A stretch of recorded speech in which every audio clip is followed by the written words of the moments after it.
أعوذ بالله من الشيطان الرجيم بسم الله الرحمن الرحيم وصلى الله على محمد وعلى آله الطيبين الطاهرين الذين أذهب الله عنهم الرجس وطهرهم تطهيرا اللهم صل على محمد وآل محمد ولعنة الدائمة الباقية على أعدائهم ومنكر فضائلهم وغاصب حقوقهم أجمعين من يوم عداوتهم إلى قيام يوم الدين أما بعد يا عباد الله أوصيكم ونفسي بتقوى الله فإن التقوى خير الزاد وبها المعاد وتنفع يوم لا ينفع فيه مال ولا بنون إلا من أتى الله بقلب سليم وصلى الله على محمد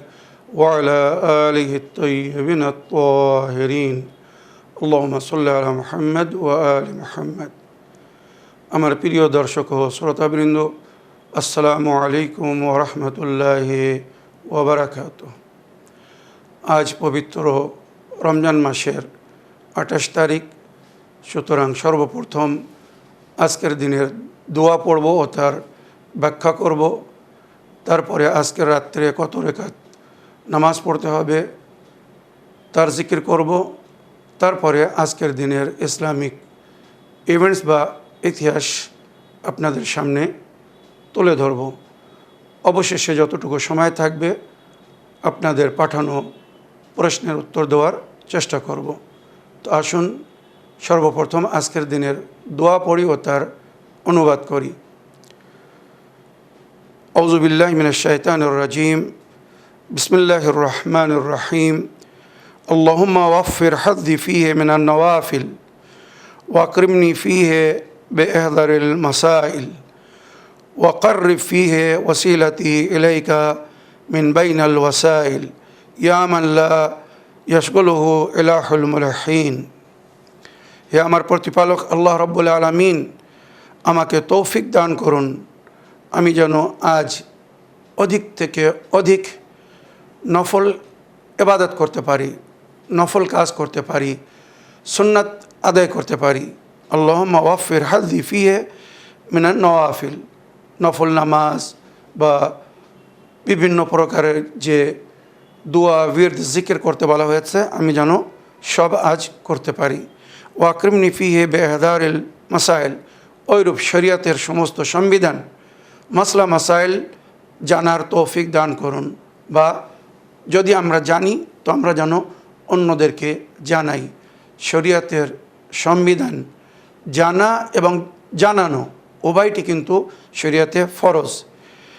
ওয়াকাররিব ফিহি ওয়াসিলাতি ইলাইকা মিন বাইনাল ওয়াসাইল, আর আপনার নিকটতম হওয়ার জন্যে যত ওসিলা আছে তার মধ্যে সবচেয়ে দূরত এবং নিকটতম ওসিলাকে আমার জন্যে ওসিলা বানিয়ে দিন, যাতে আমি অতি শীঘ্র বা অতি দূরত আপনার নিকটতম হতে পারি, আপনার প্রিয় হতে পারি, আপনার করিবে হতে পারি। ইয়া মান লা ইয়াশগুলুহু ইলাহুল মুলাহিন, হে আল্লাহ রাব্বুল আলামিন, যাকে প্রার্থনাকারীদের প্রার্থনা বা দোয়াকারীদের দোয়া বা ইস্তেগাসা ও ফরিয়াদ করনেওয়ালাদের ফরিয়াদ বিরক্ত করে না বা ব্যস্ত করে না।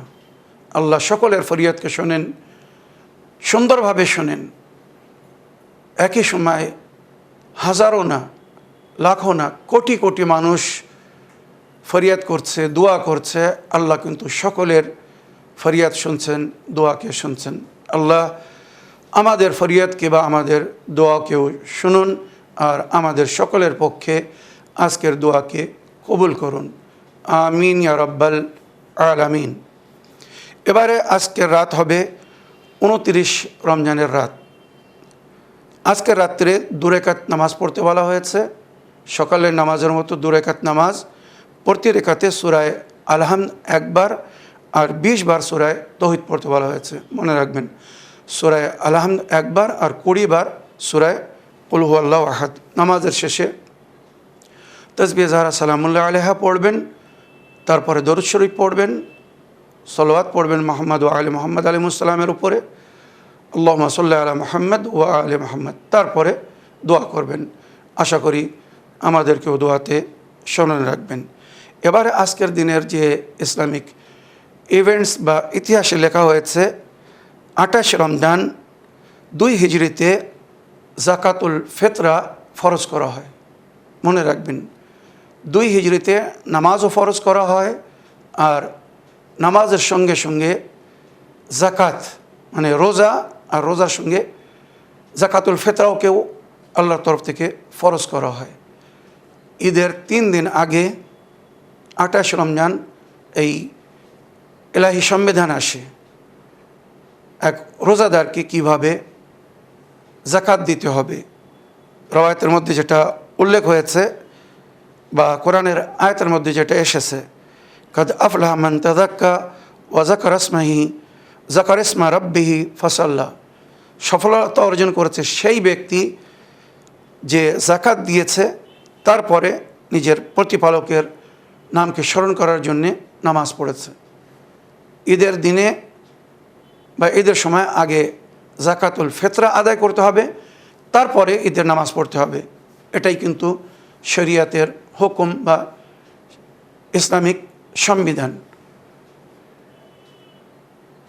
জাকাত যদি কেউ না দেয়, তো রওয়ায়াতের মধ্যে উল্লেখ হয়েছে, মান সাল্লা ওয়া লাম ইউযাক্কি আই লা ইয়াদফা যাকাত ফালা তুকবাল সালাতুহু, কেউ যদি নামাজ পড়ে আর জাকাত না দেয়, নামাজের আগে ঈদের নামাজ পড়তে যাচ্ছে কিন্তু তার আগে জাকাতুল ফিতরা দিচ্ছে না, সক্ষম হওয়ার পরেও যদি কেউ জাকাত না দেয় তো তার নামাজ কবুল হবে না।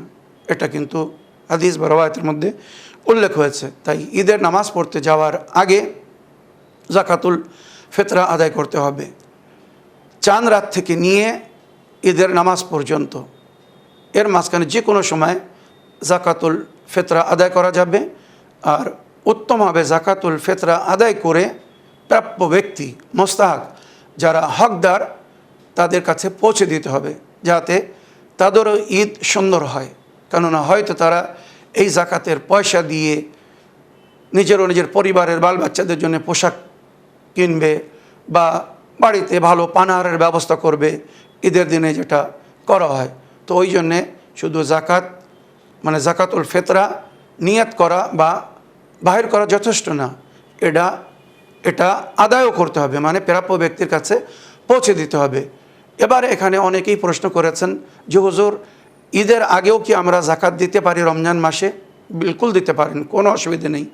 মনে করুন আপনার আত্মীয় স্বজন দূরে থাকেন, আপনি সেখানে যাচ্ছেন রমজান মাসের কোনো তারিখে, বা তারা এসেছে আর তারা গরিব প্রাপ্য, তো আপনি এখন ওই জাকাতুল ফিতরা, মনে করুন আপনার বাড়িতে 5 জন ব্যক্তি, 5 জনের জাকাতুল ফিতরা আপনাকে বাহির করতে হবে। পার হেড 3 কেজি চাল, আটা, গম বা প্রধান খাদ্য এলাকার সেই খাদ্য 3 কেজি ওজনে হতে হবে। 3 কেজি চাল বা 3 কেজি আটা বা 3 কেজি গম বা এর মূল্যও দেওয়া যাবে। এবারে সময়ের আগে যদি আপনি এটা দিতে চান তো এটা ধার বা ঋণ হিসেবে দিতে হবে, বলার কোনো প্রয়োজন নেই। আপনার নিয়ত আপনার অন্তরে থাকবে, আপনি প্রাপ্য ব্যক্তিকে সময়ের আগে পয়সা দিয়ে দেবেন ঈদের চাঁদ রাত্রে। কেননা যখন যে জিনিস ফরজ হবে তখনই তার নিয়ত করতে হবে। তো জাকাতুল ফিতরা ফরজ হয় ঈদের চাঁদ দেখার পর থেকে নিয়ে ঈদের নামাজ পর্যন্ত, এর মাঝখানে। তো আপনি চাঁদ দেখার পরে নিয়ত করে নেবেন যে আমি অমুক ব্যক্তিকে যে এই পয়সাটা দিয়ে রেখেছি বা ধার দিয়ে রেখেছেন, ঋণ দিয়ে রেখেছেন, সে হয়তো শোধ করতে পারছে না, আপনি তাকে ক্ষমা করতেও পারছেন না, তো ঈদের দিনে বা চাঁদ রাত্রে ওই পয়সা আপনি নিজের বা নিজের পরিবারের ফিতরা রূপে দিয়ে দিতে পারেন। তাকে বলে দিন যে আপনার কাছে যে আমার পয়সা আছে ওটা আর ফেরত দিতে হবে না। এটা বলার প্রয়োজন নেই যে আমি ফিতরা স্বরূপ ওটা আদায় করে দিয়েছেন, কিচ্ছু বলার দরকার নেই। নিয়াত আপনি মনে মনে করে নিন যে আমি ওই পয়সাটি যেটা অমুকের কাছে আছে যাকে ধার দিয়ে রেখেছি বা ঋণ দিয়ে রেখেছি, আমি জাকাতুল ফিতরা আদায় করলাম আমারও আমার পরিবারের, ওয়াজিব কুরবাতান ইলাল্লাহ বা কুরবাতান ইলাল্লাহ। আপনার ফিতরা আদায় হয়ে গেল, ওই ব্যক্তি যে ঋণ শোধ করতে পারছে না তারও উপকার হলো, আর 2 in 1 সওয়াব পাবেন। এক ব্যক্তির ঋণও শোধ হয়ে গেল, মাফ হয়ে গেল, প্লাস আপনার জাকাতুল ফিতরাও আদায় হয়ে গেল। মনে রাখবেন। তো চাঁদ রাত্রে জাকাতুল ফিতরা দিতে বলা হয়েছে ঈদের নামাজ পড়ার আগ পর্যন্ত। যদি কোনো কারণে কেউ দেরি করে ফেলে, ওই সময় পয়সা হয়তো হাতে নেই, হাতে ছিল না, তো ঈদের দিনে যে কোনো সময় সে নিয়ত করতে পারে। আর যদি পয়সা হাতে নাও থাকে, শুধু নিয়ত করে নিক, যখন পয়সা হাতে এসে যাবে আদায় করে দেবে। এটাই শরীয়তের হুকুম। এবারে এই জাকাতুল ফিতরা কাকে দিবেন? তো সূরা তওবার আয়াত নম্বর 60 এর উল্লেখ হয়েছে। জাকাত মনে রাখবেন সাদকা, ওই জন্য এটা সাদাতের উপরে হারাম। সৈয়দকে গড় সৈয়দ জাকাত দিতে পারবে না, ফিতরা দিতে পারবে না। হ্যাঁ, সৈয়দ ব্যক্তি নিজের ফিতরা অন্য সৈয়দকে দিতে পারবে বা গড় সৈয়দকেও দিতে পারবে। সৈয়দ নিজের ফিতরা সৈয়দ এবং গড় সৈয়দ উভয়কে দিতে পারবে, কিন্তু গড় সৈয়দ নিজের ফিতরা কোনো সৈয়দকে দিতে পারবে না, কেননা সাদকা সাদাতের উপরে হারাম। কাদ হরমাতিস সাদাকা আলাইনা, যেটা নবী ও নবীর আহলে বাইত বলেছেন। আল্লাহ রাব্বুল আলামিন আমাদের উপরে সাদকাকে হারাম করেছেন। নবী ও আলে নবীর জন্যে, সাদাতদের জন্যে খুমুস শরিয়াতে, আর জাকাত নন সাদাতের জন্যে, গড় সৈয়দের জন্যে। এই জিনিসটা মনে রাখবেন। কোনো সৈয়দ যদি আপনার কাছ থেকে ফিতরা নেয় বা জাকাতের পয়সা নেয়, তার মানে সে হারাম খাচ্ছে। পরিষ্কার বলে দিন, আপনি সৈয়দ, আপনি হাজার প্রাপ্য ব্যক্তি হলেও আপনাকে জাকাত দেওয়া যাবে না, ফিতরা দেওয়া যাবে না। খুমুস দিন বা সাধারণ ডোনেশন সহযোগিতা করতে পারেন, গরিব হলে আর্থিক সহযোগিতা করতে পারবেন। তবে জাকাত বা ফিতরা কোনো গড় সৈয়দ কোনো সৈয়দকে দিতে পারবে না। দিলে গুনাহ হবে, আর সে যদি নেয় তো সে গুনাহগার হবে, কারণ এটা সাদাতের উপরে হারাম। তো এবারে সূরা তওবার আয়াত নম্বর 60 এর মধ্যে বলা হয়েছে, ইন্নামাস সাদাকাতু লিল ফুকারা ওয়াল মাসাকিন ওয়াল আমিলিনা আলাইহা ওয়াল মুআল্লাফাতি কুলুবুহুম ওয়া ফির রিকাব ওয়াল গারিমিন ওয়া ফি সাবিলিল্লাহি ওয়া ইবনুস সাবিল ফরিদাতুন মিনাল্লাহি ওয়াল্লাহু আলিমুন হাকিম। শুধু এর তর্জমা করে দিচ্ছি, আপনারা বুঝতে পারবেন। সাদাকা দিতে হবে মানে জাকাত দিতে হবে, সাধারণ জাকাত হোক আর জাকাতুল ফিতরা হোক। ফুকরা, ফকির মানুষকে, যাদের জীবনে অভাব আছে, সারা বছরের সংসারে যে খরচা নেই, দিন আয় দিন ব্যয়। ওয়াল মাসাকিন, যাদের অবস্থা ফকিরদের চেয়ে তো অধম। অনেক সময় ফকিরদের উপায় থাকে, মিসকিন যাদের কোনো উপায়ও নেই, মনে রাখবেন এমন গরিব মিসকিনদেরকে দিতে বলা হয়েছে। ওয়াল আমিলিনা আলাইহি, যারা জাকাত বা ফিতরা তোলার জন্যে কাজ করে। অনেক সময় বিভিন্ন সংস্থার তরফ থেকে, বিভিন্ন এদারা বা কেন্দ্রের তরফ থেকে, মাদ্রাসা, মসজিদ, বিভিন্ন ইসলামিক সেন্টার বা কেন্দ্রের তরফ থেকে জাকাত তোলার জন্য দায়িত্ব দেওয়া হয়। মারাজে কেরাম, মুজতাহিদিন, ওনাদের তরফ থেকেও অনেক সময় এই দায়িত্ব দেওয়া হয়। তো যদি কেউ আপনাদের কাছে অথেন্টিক লেটার নিয়ে আসে যে দেখুন আমাকে এই দায়িত্ব দেওয়া হয়েছে, তো আপনি বা আপনারা ওই ব্যক্তিকে, তার জন্যে না কিন্তু বিশেষ সংস্থার তরফ থেকে, এ দ্বারা মসজিদ মাদ্রাসার তরফ থেকে এসেছে, আর আপনারা জানেন ওখানে সঠিক শিক্ষা দেওয়া হয়, ওখান থেকে ধার্মিক কাজ হয়, ওখান থেকে দিনের সেবা বা খেদমত করা হয়। মাদ্রাসায় কোরআন, দিনিয়াত, শরিয়তের বা আহলে বায়তের তালিমাত সঠিকভাবে দেওয়া হয়। এই সমস্ত জায়গা থেকে যদি কেউ ফিতরা নিতে আসে, আপনারা দিতে পারবেন। এদেরকে কোরআনে বলা হয়েছে ওয়াল আমিলিনা আলাইহি, যারা এর জন্য কাজ করছে। ওয়াল মুআল্লাফাতি কুলুবুহুম, কারোর মনকে নরম করার জন্য। অনেক সময় নন মুসলিমদেরকেও জাকাত দিতে বলা হয়েছে বা দেওয়া যাবে, যদি তাদের মন নরম করে তাদেরকে ইসলামের দিকে আমন্ত্রণ জানানো যায় বা ইসলামের ওপরে আক্রমণ থেকে তাদেরকে বিরত রাখা যায়। ওইরূপ একজন মুসলমান কিন্তু সে মমিন না, বুদ্ধিজীবীর জন্য ইশারা যথেষ্ট, সাধারণ মুসলমান কিন্তু সে মমিন না, আহলে বাইতকে ভালোবাসে না, তো তাকে যদি জাকাত দিয়ে সহযোগিতা করা হয়, গরিব মানুষ তার যদি মদত করা হয়, তো সে হয়তো আহলে বাইতের পথের প্রতীক হয়ে যাবে, আহলে বাইতের কথা মতো চলা শুরু করবে। তো এমন ব্যক্তিকে জাকাতুল ফিতরা বা জাকাত দেওয়া যাবে। ফির রিকাব, গোলাম, এগুলো প্রাচীন যুগের জন্যে গোলামকে আজাদ করার জন্যে। ওয়াল গারিমিনা, ওইরূপ ঋণী ব্যক্তি, ঋণ শোধ করতে পারছে না, সম্মানিত ব্যক্তি কিন্তু তার জীবনে সংকট এসেছে, এমন সমস্যার মধ্যে পড়েছে, ঋণ নিয়েছে, এবারে সে ঋণ শোধ করতে পারছে না। সবাই বা আত্মীয় স্বজনরা যদি নিজের তরফ থেকে তাকে সহযোগিতা না করতে পারে, তো জাকাতুল ফিতরা বা জাকাত দিয়ে তার মদত করতে পারে তার ঋণ শোধ করার জন্য। এটা কিন্তু অনুমতি দেওয়া হয়েছে, কোনো ঋণী ব্যক্তির ঋণ শোধ করার জন্যে জাকাত দেওয়া যাবে।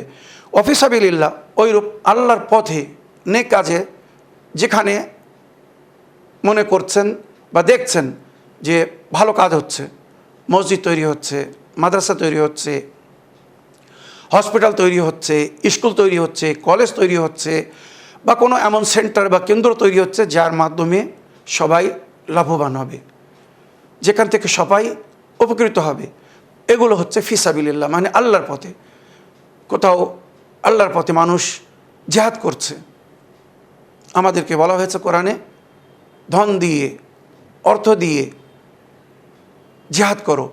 তো যদি জান দিয়ে আমরা জিহাদ না করতে পারি, তো ধন দিয়ে জিহাদ করো, মানে যারা যুদ্ধ করছে ধন দিয়ে, দৌলত দিয়ে তাদের সহযোগিতা করো। যদি আপনি নিজের তরফ থেকে কোনো দৌলত না দিতে পারেন, অর্থ না দিতে পারেন, জাকাত দিয়ে, আল্লাহর পথে তারা জিহাদ করছে, জাকাত দিয়ে তাদের মদত করতে পারেন। যেমন বর্তমান সময়ে আপনারা জানেন জিহাদ চলছে, অন্যায়ের বিরুদ্ধে লড়াই চলছে, তো আপনারা এই সমস্ত নেক কাজে সহযোগিতা করতে পারেন। ওয়াবনুস সাবিল, যারা রাস্তায় গরিব হয়ে গেছে, একজন মানুষ নিজের দেশে ঘরে সে পয়সাওয়ালা, কিন্তু সে সফরে গিয়েছে, মনে করুন আপনার শহরে এসেছে কি আপনার গ্রামে এসেছে, আপনার এলাকায় এসেছে, আর এসে সেখানে সে গরিব হয়ে গেছে, তার কাছে যা পয়সা ছিল ফুরিয়ে গেছে, কি চুরি হয়ে গেছে, হারিয়ে গেছে, পড়ে গেছে, যেভাবে হোক সে ক্ষতিগ্রস্ত হয়েছে, তার কাছে এখন পয়সা নেই নিজের দেশে ফিরে যাওয়ার জন্যে, তার কাছে পয়সা নেই নিজের দেশে ফিরে যাওয়ার জন্যে বা নিজের প্রয়োজন পুরো করার জন্যে। তো এমন ব্যক্তিকে যদি আপনারা সহযোগিতা করতে পারেন অতি উত্তম, যদি না পারেন জাকাত দিন, ফিতরা দিন, ফিতরা দিয়ে তার মদত করুন। তো এই 8টি জায়গায় জাকাত দিতে বলা হয়েছে, ফিতরা দিতে বলা হয়েছে। ফরিজাতুম মিন আল্লাহ, এটা আল্লাহর তরফ থেকে ফরজ করা হয়েছে, এটা কিন্তু নফল না, সুন্নত না যে না দিলেও চলবে, এটা ফরজ। ওয়াল্লাহু আলিমুন হাকিম, আল্লাহ সমস্ত বিষয়ে জানেন, উনি সমস্ত হিকমতের মালিক। আশা করি এই যে আজকের দিনের ইভেন্টস বা শরিয়াতের মাসলা বললাম, এর থেকে আপনারা উপকৃত হয়েছেন। আসুন এবারে আমি দেখি কোথা থেকে কে কী প্রশ্ন করছেন বা কে কী জানতে চাচ্ছেন। আসসালামু আলাইকুম, আমি হাওড়ার সোনাতলা থেকে শেখ রুকিয়া বলছি। মৌলানা সাহেব, আশা করছি আপনি ভালো আছেন, সুস্থ আছেন। আজকে আমি ইসলামী বাংলায় জানতে চাই যে নামাজ কি কোরআনের কোথাও আছে? যদি থেকে থাকে তো একটু বলবেন। আপনি ভালো থাকুন, সুস্থ থাকুন। আসসালামু আলাইকুম ওয়া রাহমাতুল্লাহি ওয়া বারাকাতুহু। ওয়ালাইকুম আসসালাম ওয়া রাহমাতুল্লাহি ওয়া বারাকাতুহু। আমার প্রিয় বোন, আপনি যে প্রশ্ন করেছেন তার উত্তর আমি বহুবার বিভিন্নভাবে দিয়েছি। তারপরেও যখন আপনি প্রশ্ন করেছেন, তো আমার মনে হয় এই প্রশ্ন তাদের কাছে করা উচিত যারা এই বিদাত সৃষ্টি করে রেখেছে বা যারা এই বিদাতের উপরে আমাল করেছে বা আমাল করছে। আমরা ওই নামাজ পড়ি না, তার কারণ হচ্ছে কোরআন ও সুন্নাতের মধ্যে, কোরআন ও হাদিসের মধ্যে কোথাও ওই নামাজের উল্লেখ হয়নি। এর চেয়ে তো বেশি বলার প্রয়োজন নেই। আসুন আগের অডিও নিই, দেখি কোথা থেকে কে কী বলতে চাচ্ছেন বা কে কী জানতে চাচ্ছেন। আসসালামু আলাইকুম, আমি হাওড়ার সোনাতলা থেকে শেখ রুকিয়া বলছি। মৌলানা সাহেব, আশা করছি আপনি ভালো আছেন, সুস্থ আছেন। আল্লাহ আপনাকে সবসময় ভালো রাখুক, নিয়ে হায়াত ও হেদায়েত দান করুন।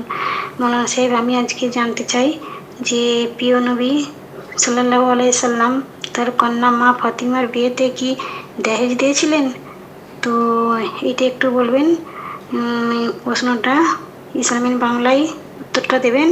আপনি ভালো থাকুন, সুস্থ থাকুন। আসসালামু আলাইকুম ওয়া রাহমাতুল্লাহি ওয়া বারাকাতুহু।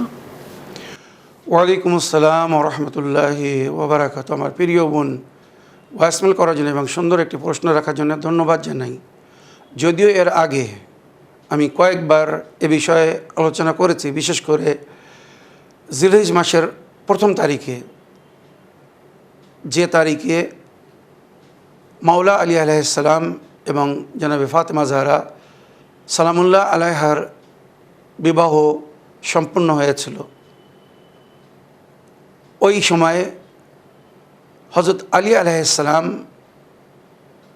মেহর আদা করেছিলেন আগে, আর সেই পয়সা দিয়ে নবী করিম সাল্লাল্লাহু আলাইহি সাল্লাম কিছু পারিবারিক প্রয়োজনীয় জিনিস কিনে নিজের কন্যাকে দিয়েছিলেন। নিজের তরফ থেকে কিন্তু কিছু দেননি। তাই শরীয়তে ইসলামে এই যে জাহেজ বা পণ, মনে রাখবেন, এর কোথাও উল্লেখ নেই, যার কারণে আজ বিয়ে কঠিন হয়ে গেছে, পারিবারিক সমস্যার কারণ হয়ে গেছে। বিশেষ করে কন্যার পিতারা অনেক দুঃখ কষ্ট সহন করছে এই জাহেজ দেওয়ার জন্যে, এই পণ দেওয়ার জন্যে। খুব দুঃখের সঙ্গে বলতে হয়, আমাদের সমাজ নিজেদের তৈরি করা সংবিধানকে ফলো করছে। যে জিনিস ইসলামের অংশ না, শরিয়াতের অংশ না, বা শরিয়াতে যার হুকুম দেওয়া হয়নি, তারা শরিয়াত বানিয়ে তার উপরে আমাল করছে।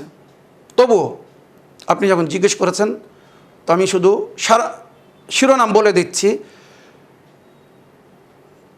নবী করিম সাল্লাল্লাহু আলাইহি সাল্লামকে যখন মাওলা আলী প্রস্তাব দিয়েছিলেন বিয়ের জন্যে, বিস্তারিত ঘটনা আপনারা শুনেছেন, তখন নবী বললেন, আলী, আগে মেহর আদা করতে হয়। মেহর মানে দানমোহর। তোমার কাছে কত টাকা আছে, দিরহাম বা দিনার হিসাবে? হযরত আলী বললেন, আয় আল্লাহ নবী, আপনি আমার অবস্থা জানেন, আমার কাছে এখন বর্তমানে কিছু নেই। তখন নবী বললেন, তাহলে কোনো জিনিস বিক্রি করে দানমোহর আদায় করো, কারণ এটা ফরজ শরিয়াতে, এটা সুন্নত না, ওয়াজিব।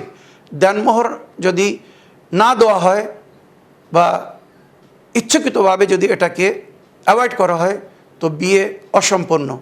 সুতরাং শরিয়ত বলছে দানমোহর আদায় করো, এমনকি স্ত্রীর সঙ্গে রাত কাটানোর আগে, মিলন বা সহবাসের আগে ওই দানমোহর আদায় করতে বলা হয়েছে।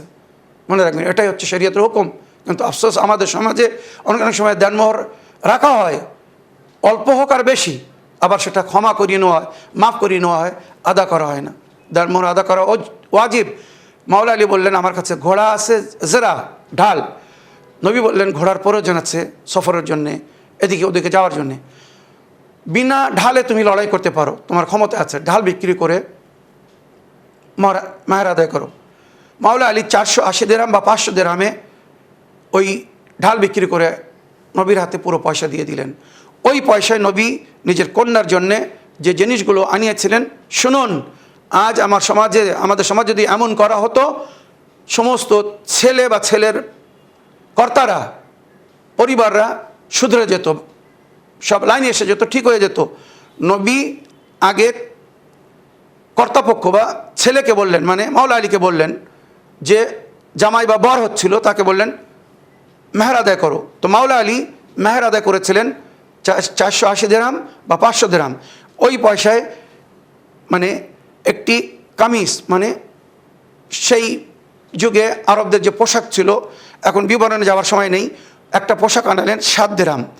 4 দিরহামের একটা বোরকা, তারপরে খায়বারের খাদি কাপড়ের আবা, যে আবা মেয়েরা পরে শরীর ঢাকার জন্যে, খেজুরের পাতার মানে চারপাই বা চেটাই, তারপরে দুটো বিছানা মানে লেহাব বলুন বা গদ্দা বলুন, তারপরে তায়েফের থেকে চামড়া তৈরি কিছু মানে তোষক বা যার উপরে ঘুমানো হয় সেগুলো আনালেন। তারপরে উনকা এক পর্দা, ঘরে পর্দা লাগানোর জন্য উনের পর্দা মানে ভেড়ার পশমের বা অন্য প্রাণীর পশমের পর্দা আনিয়েছিলেন। হেজের মে বানি হুই চেটাই, বিশেষ একটা মেহমানদের বসানোর জন্য চেটাই আনিয়েছিলেন। এগুলো সব বিবরণ আছে। এক দাস্তি চাক্কি, একটি জাতা মানে আটা তৈরি করার জন্যে। তাম্বে কাথাস, তাম্বার মানে খাঞ্জার থালা, যাতে আটা ছেনে রুটি তৈরি করতেন। চামড়ে কামশকিজা, চামড়ার মশক, ওই যুগে অনেক দূর থেকে পানি ভরে আনতে হতো মশককে করে, তো ওই মশক। আর কাঠের কিছু বাসন বা মাটির বাসন, মনে রাখবেন। দুধ দেওয়ার জন্যে একটি বালতি, সেগুলোও কিন্তু কাঠের তৈরি বা মানে মাটির তৈরি। ওইরূপ খাওয়ার জন্য কিছু বাসন গেলাস, যেগুলো ওই যুগে পাথর কেটে বা মাটি দিয়ে বা কাঠ কেটে তৈরি করা হতো। একটি লোটা, যাকে আমাদের সাধারণ ভাষায় বদনা বলা হয়, বা লোটা অজু করার জন্যে। আর মাটির সুরাই, পানি ঠান্ডা রাখার জন্যে প্রাচীন যুগের ফ্রিজ মনে করুন, মাটির কলসি বা সুরাই দিয়েছিলেন। এই ছিল টোটাল নবী করিম সাল্লাল্লাহু আলাইহি সাল্লামের কন্যার জাহেজ, যেটা মাওলা আলীর পয়সা দিয়ে নবী কিনে নিজের মেয়ে জামাইকে দিয়েছিলেন। ওইরূপ এখন যদি জামাইরা দাবি করে আমাকে বাইক দিতে হবে, গাড়ি দিতে হবে, এটা দিতে হবে, ওটা দিতে হবে, ওটা দিতে হবে, যা কিছু দাবি করবে লিস্ট নিয়ে নিন, লিখে দিন কি কি দরকার, কি কি নেবেন। মনে করুন 1 লাখ টাকা, 2 লাখ টাকার কি 5 লাখ টাকার জিনিস চাচ্ছে মেয়ের বাপ, গরিব মানুষ, কোথা থেকে নিয়ে আসবে? মেয়ের বাপ কী করবে? ওই লিস্ট নেওয়ার পরে দেখবে, মূল্য নির্ধারিত করবে 5 লাখ টাকার জিনিস। ছেলের পক্ষকে বলবে আমার মেয়ের বিয়ের আগে তার দেনমোহর দিতে হবে, আর দেনমোহর হচ্ছে 10 লাখ টাকা। 10 লাখ টাকা থেকে আপনি 5 লাখ টাকা এখন দিন, আর 5 লাখ টাকা পরে দিতে পারেন। 5 লাখ টাকা নিয়ে ছেলে জামাইয়ের পয়সার থেকে তাকে জিনিস কিনে দিয়ে দিন। যদি আমাদের সমাজে একবার এটা শুরু হয়ে যায়, এই যে বিয়েতে সমস্যা হচ্ছে, এটা আর হবে না, কখনো হবে না। আমাদের দেশে মেয়ের বাপকে চিন্তা করতে হয়, আরব দেশে, পারস্য দেশে ছেলের বাপকে চিন্তা করতে হয় বিয়ের সময়। কেননা বিয়ের জন্যে মেহের বড় দিতে হয়, আর তাছাড়া থাকার জন্যে আগে ঘরের ব্যবস্থা করতে হয়।